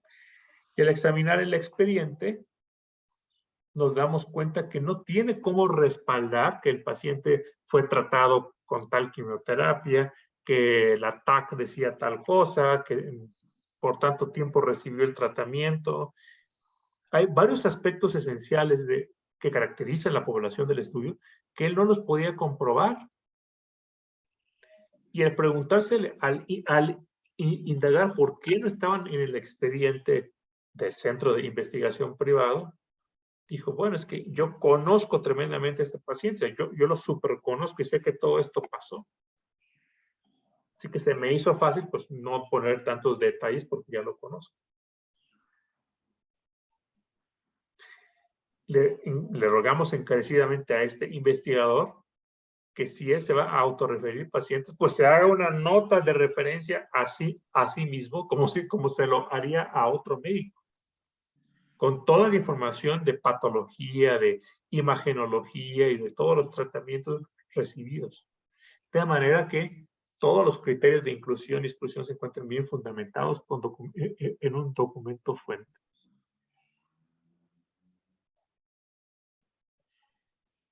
Documentos fuentes significa que debe de incluir, pues, los reportes de radiología, los reportes de patología. Cuando hablamos de plataformas y archivos digitales, tenemos que tomar en cuenta varios principios. Uno de ellos es la seguridad física. ¿Dónde está el servidor? ¿Cómo se mantiene este equipo de cómputo a salvo? Control de acceso y contraseñas. ¿Cada cuándo se cambian estas contraseñas? ¿Qué características tienen estas contraseñas para que sean fuertes? Que debe incluir, no sé, 8 caracteres, y debe incluir mayúsculas y minúsculas, algunos signos de puntuación que no se deben de compartir. El control de cambios se refiere a cómo saber que yo no puedo alterar una nota electrónica. El respaldo del sistema. ¿Qué pasa si borro por equivocación la información? ¿Dónde queda respaldado? ¿Y por cuánto tiempo? Esta declaración nos gustaría que reflexionáramos. En la próxima década, el análisis del contenido de expedientes electrónicos, los llamados Electronic Health Records o EHR, será el estándar para muchos procesos de investigación clínica y sustituirá progresivamente al uso de documentos en papel. ¿Por qué creen que pasará esto? ¿Qué les hace pensar? ¿Qué necesidades crea? ¿Qué implicaciones tiene esto? Es que muchas veces el expediente se ha perdido, doctor. Ajá. Ay,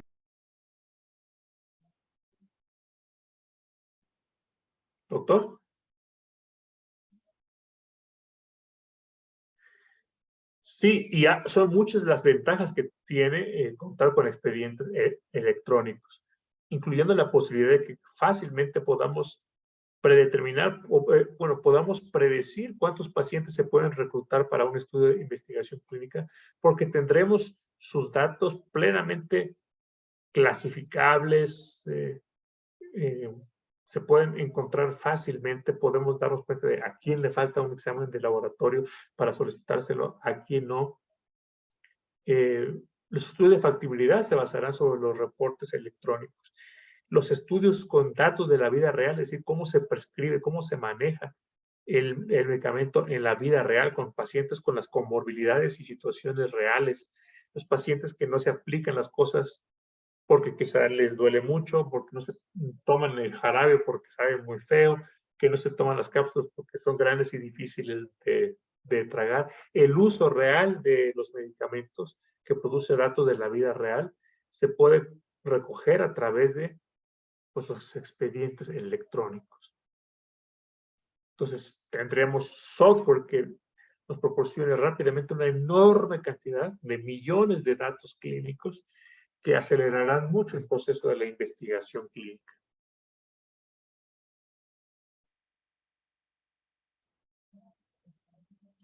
Para propósito de mantener registros, auditoría e inspecciones, cada elemento de los datos electrónicos debe estar asociado con una fuente identificable.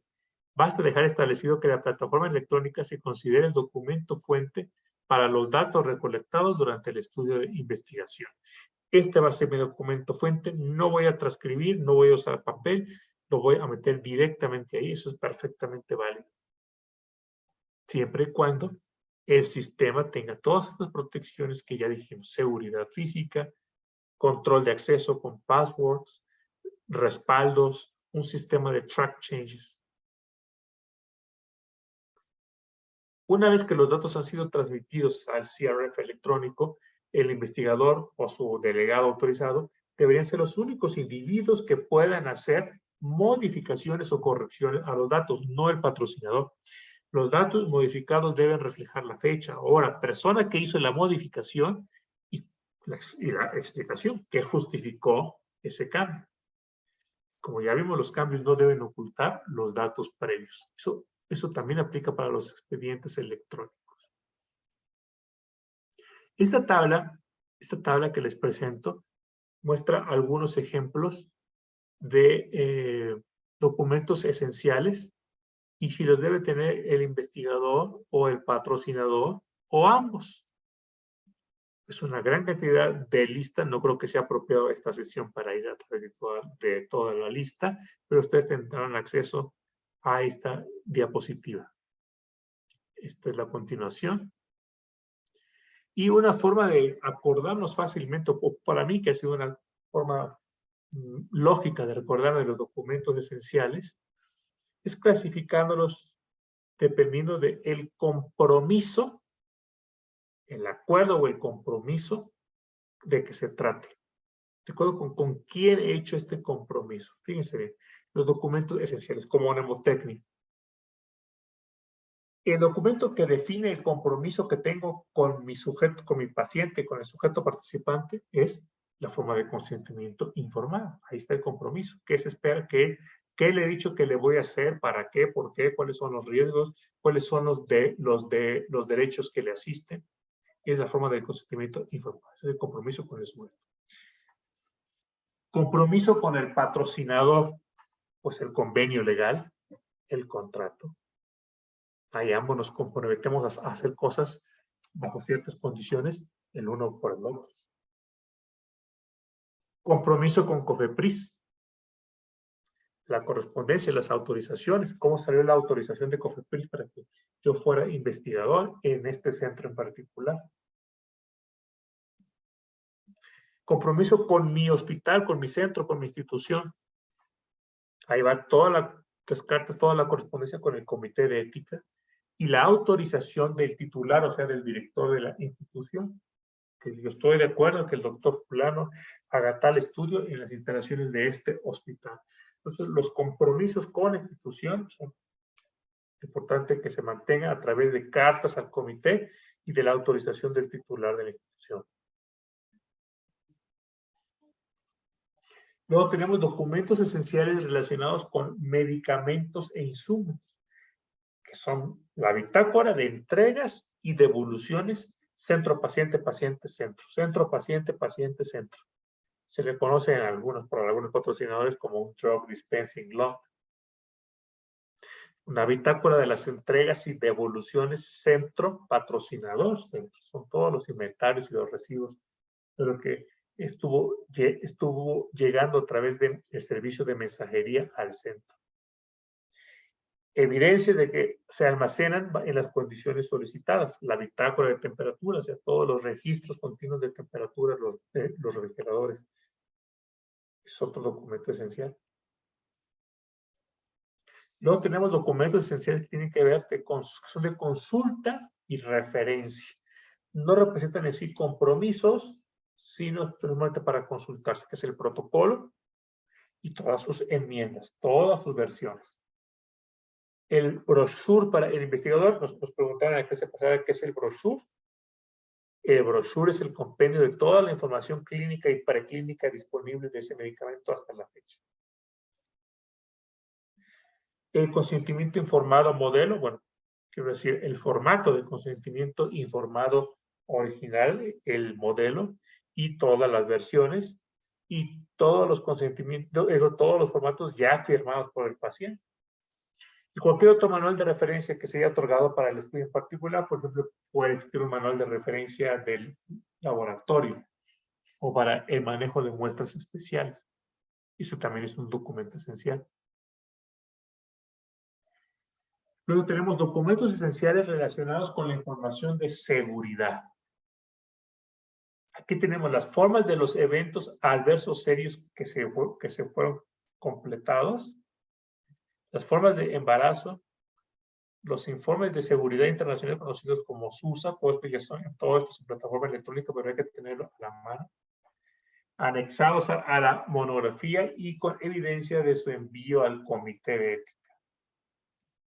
Esto de anexados al brochure ya no se usa, quedó escrito ahí en la guía de las buenas prácticas clínicas, pero ahora pues, prácticamente todos son documentos en plataformas electrónicas. Y con evidencia, eso sí, de que usted hizo del conocimiento del comité de ética, que había llegado un reporte de seguridad internacional conocido como SUSAR. ¿Quién se acuerda de la clase pasada? ¿Qué es un SUSAR?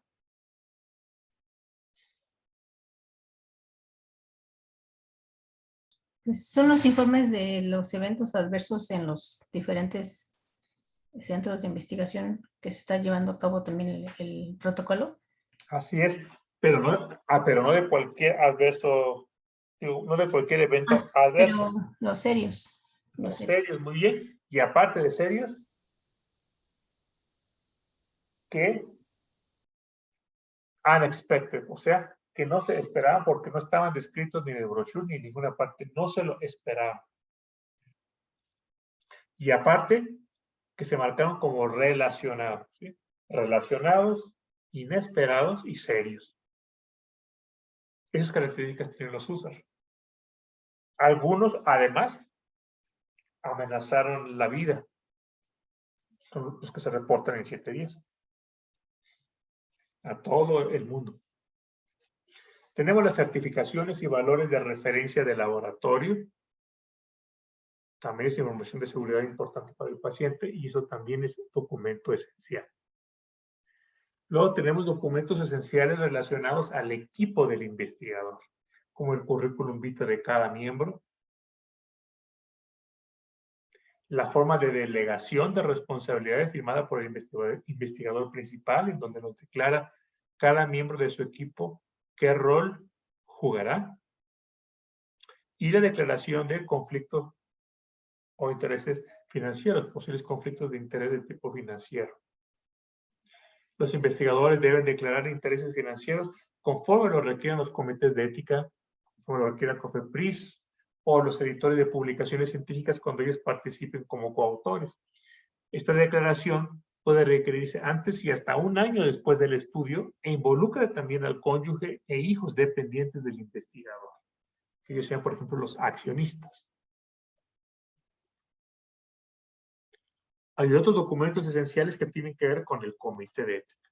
La composición actualizada del comité, las aprobaciones del comité, el protocolo, a los formatos de consentimiento informado y cualquier acuse de recibo y correspondencia con el comité de ética.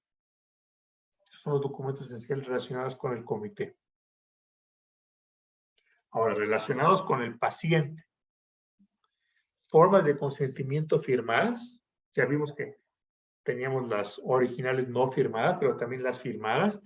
Y la lista de identificación de pacientes, es decir, la lista donde podemos correlacionar el número del paciente según el protocolo. Por ejemplo, es el paciente número 42, 000042, pero correlacionarlo con su número de expediente en el hospital. De manera que sepamos exactamente quién era quién. Hay documentos esenciales que son fuente documental de los datos clínicos. Entonces, los documentos esenciales incluyen también los documentos fuente, como ya vimos. Expedientes y otros complementos como cartas de referencia o resúmenes que no se han hecho otros investigadores, las imágenes radiológicas, los trazos electrocardiográficos, algún examen de gabinete especial, los registros de enfermería que se le puso al paciente, en qué dosis, cuál era la velocidad de infusión, a qué horas comenzó, a qué horas terminó. Todo eso está en parte del documento esencial. Los procedimientos del laboratorio o auxiliares de tipo diagnóstico. Y los CRFs completados. Muy bien. Vamos a aprovechar este tiempo que nos queda para unos asuntos relacionados con el tema de compensación. estamos dando la vuelta entonces al tema de los eventos adversos. Y el tema de la compensación es un tema que les atañe como comités de ética. Existe este documento llamado Pautas Éticas Internacionales para la Investigación relacionada con la salud de seres humanos, de la CIOMS, que depende de la Organización Mundial de la Salud, su versión en Ginebra del 2016. Es algo así como la buena práctica clínica según ICH, pero de la OMS. Aquí hay principios muy importantes. Los participantes no deberían verse obligados a pagar por hacer una contribución al bien social de una investigación, ni siquiera los gastos directos, por ejemplo, gastos de transporte, por lo que deben de recibir un reembolso razonable por tales gastos. Además, deben ser debidamente compensados por el tiempo invertido y otras molestias resultantes de su participación en el estudio. Y el monto de la compensación debería ser proporcional al tiempo dedicado a la investigación e invertido en sus traslados al sitio de investigación. Esta cantidad debe calcularse usando como referencia el salario mínimo por hora vigente en la zona o el país.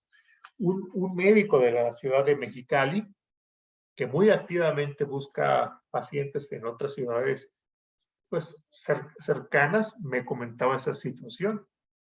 Tengo pacientes que quizá tienen un puesto de tacos, tienen una pequeña fonda, tienen algún pequeño taller, y por venir de Tijuana a Mexicali, pues dejan su actividad ese día. Entonces, entre las horas de transporte de ida, horas de transporte de vuelta, horas que se pasan aquí y que, bueno, deben de comer también aquí, pues finalmente pierden las horas laborales. Es cierto, entran y salen el mismo día porque Tijuana y Mexicali, no recuerdo, pero están quizás como a unas 2, 3 horas, no sé. Lo pueden hacer en el mismo día, pero sí pierden su día laboral y por lo tanto pierden sus ingresos de ese día.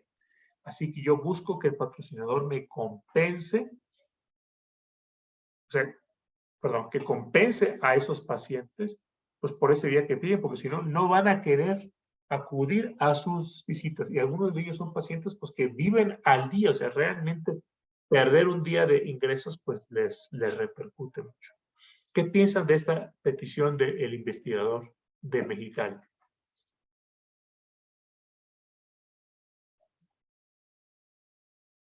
Pues yo pienso que está en lo correcto, doctor, porque si el paciente también está invirtiendo su salario de ese día y lo que utilice en el transporte y en las comidas que tengan que hacer.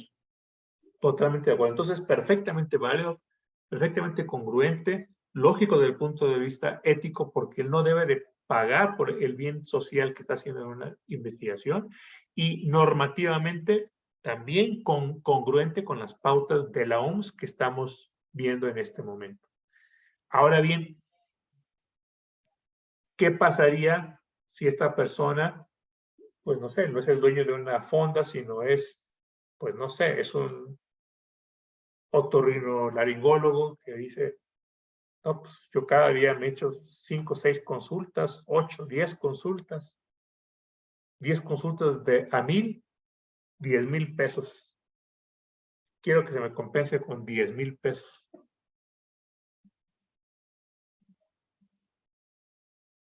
Pues sí, yo creo que ningún comité de ética, bueno, ningún comité lo aprobaría. Entonces, como que ponen un tope estándar para todos, ya sea lo que gane uno o el otro, de todas maneras es lo que se les va a dar a todos, parejo. Exacto. Entonces, esta cantidad debe calcularse usando como referencia el salario mínimo por hora vigente en la zona o el país. Dice aquí usando como referencia, no usando como tope, pero la referencia implica que pues, debe estar cerca de eso. La obligación de reembolsar y compensar razonablemente a los participantes es válida, aun cuando el reclutamiento para el estudio ofrezca a los participantes posibles beneficios individuales. Es decir, no podemos aceptar que un patrocinador diga, pues es que ya el estar en nuestro protocolo es un gran beneficio para este paciente. Sí lo es, pero de ninguna manera eso significa que se haga que el paciente pague con su dinero, con su tiempo, el acudir al centro. Los patrocinadores e investigadores, los dos obrando en forma conjunta, deben asegurarse de que los participantes en una investigación que sufran un daño físico, psicológico o social a raíz de su participación en una investigación reciban tratamiento y rehabilitación gratuitos por tales daños.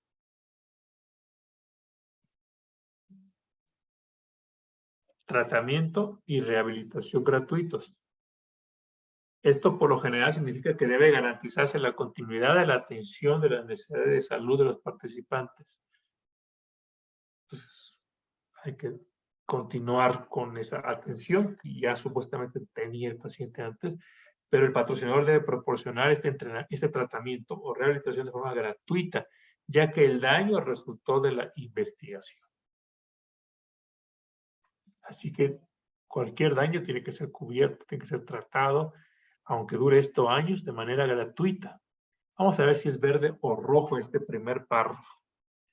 A ver quién me quiere apoyar.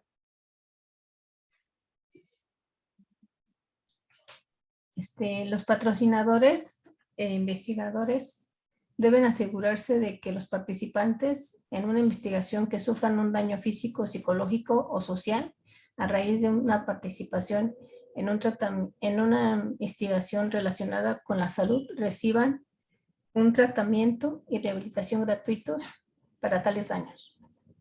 Así es. ¿Cómo puede darse un tratamiento o rehabilitación para un daño social? No lo sé. Yo creo que la palabra aquí tratamiento no es aplicable para un daño social.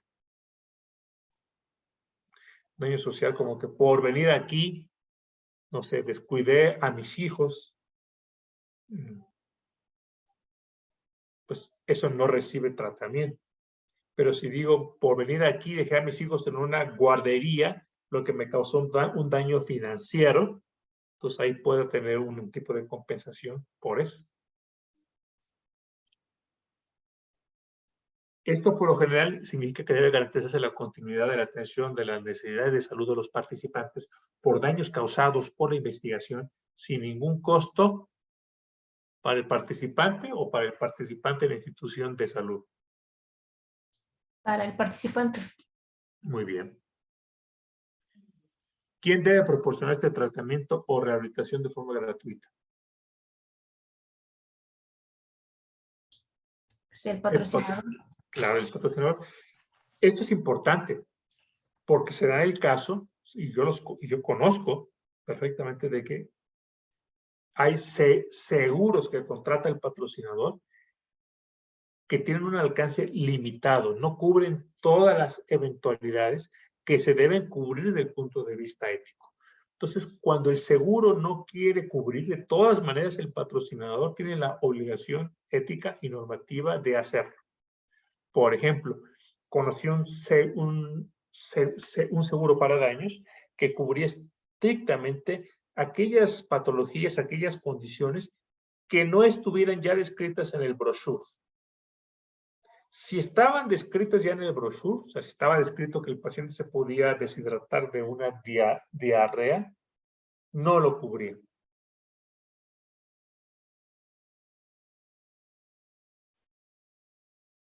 Solo lo inesperado, lo no documentado.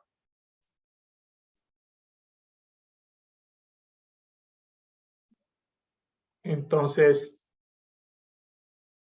el seguro puede eximirse, el seguro puede hacerse a un lado si no se están cumpliendo con sus cláusulas, pero aún haciéndose a un lado, el patrocinador no puede decir, pues esto no lo cubre mi seguro. Él sigue teniendo la responsabilidad de conseguir el presupuesto para proporcionar ese tratamiento.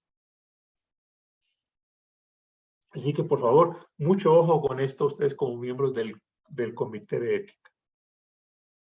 Ustedes pueden pedirle al patrocinador que les muestre la póliza. Y si la póliza ustedes la consideran pues que se queda corta, que es incompleta, hacerles ver por escrito a los patrocinadores que de acuerdo a las pautas de la OMS, ellos siguen siendo responsables de proporcionar un tratamiento o rehabilitación de forma gratuita para todo daño que sea resultado de la investigación, independientemente si por sus características de esperado o inesperado la cubría o no el seguro que contrataron.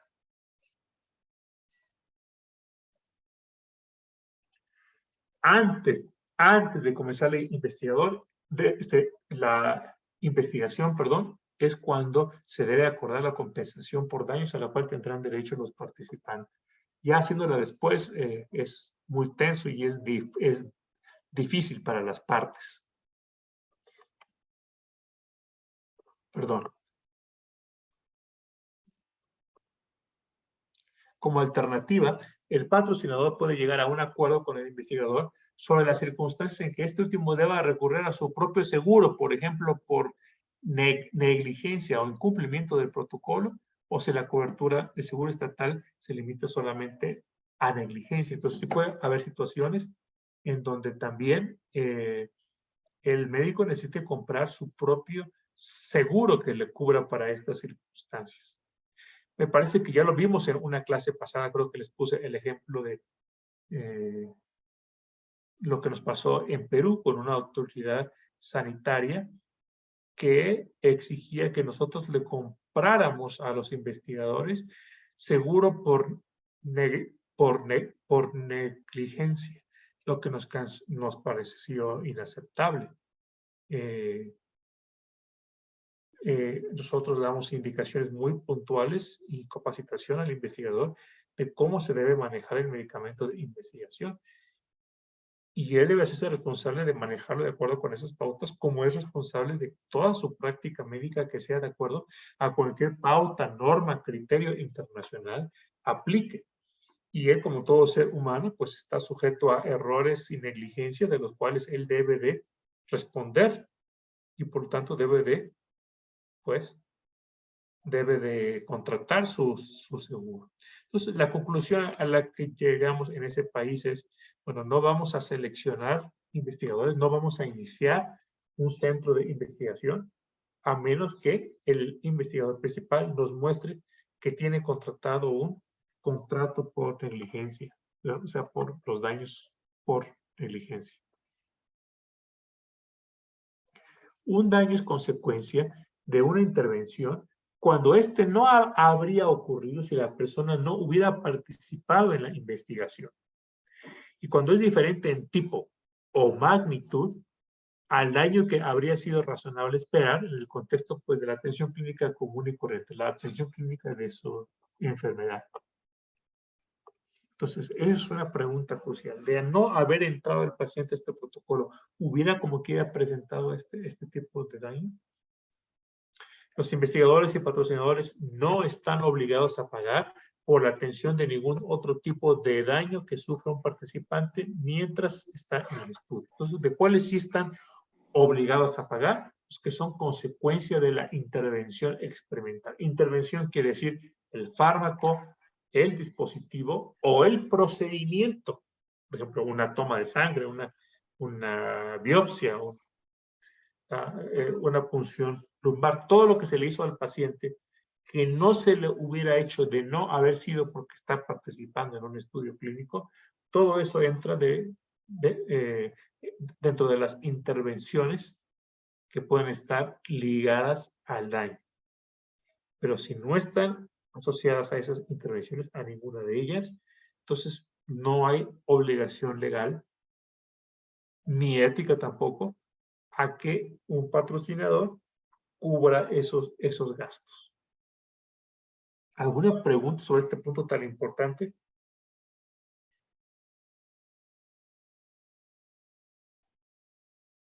Muy bien. Entonces, como comité de ética, ustedes deben de confirmar que existe un arreglo adecuado desde antes del estudio para el tratamiento gratuito y la compensación por daños relacionados con la investigación. Deben supervisar que los investigadores notifiquen tales daños cuando se produzcan para que ustedes como comité los respalden y le den seguimiento. y deben de constatar cómo está pagándose el tratamiento y proporcionándose compensación a los pacientes. No solo confiar en que se hará, sino realmente proactivamente estarlo checando. Vamos a ver si son los términos en verde o los términos en rojo para concluir esta sección. ¿Quién quiere comenzar con el primer párrafo?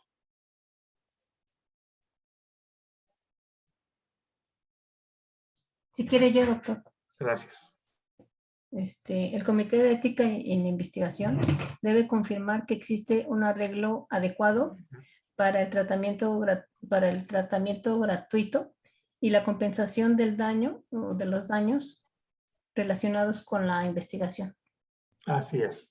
No sufridos, porque puede ser que lo sufra, pero que no tenía nada que ver con las intervenciones de la investigación.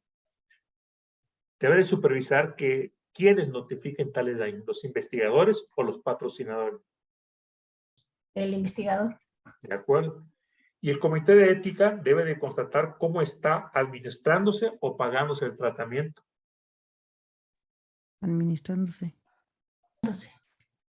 Pagándose sería. Pagándose. Y cómo se está proporcionando el apoyo o la compensación a los participantes. Apoyo o compensación. Sería compensación. De acuerdo, muy bien. Muy bien. Y finalmente, no debe pedirse a los participantes que renuncien a su derecho de recibir tratamiento gratuito o compensación, ni que aporten pruebas de negligencia o falta de un grado razonable de capacidad por parte del investigador a fin de exigir tratamiento gratuito o compensación. Esto es lo que dice la OMS. Estos pacientes en investigación no tienen por qué estar desgastados y perdiendo su tiempo en tratar de probar nada.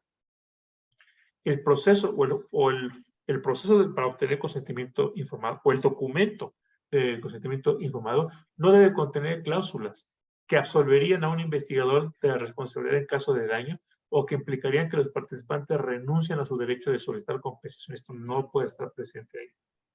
También debe notificarse a los participantes qué servicio médico, organización o persona proporcionará el tratamiento y qué organización será responsable de la compensación. Todo esto debe quedar también escrito en el formato de consentimiento informado y no siempre queda escrito. Por eso es importante que lo chequen ustedes directamente con mucha atención en la sección de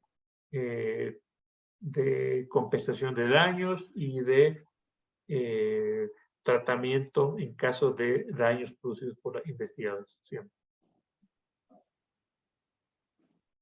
Me gustaría saber si tienen algún comentario, alguna pregunta sobre este tema tan importante.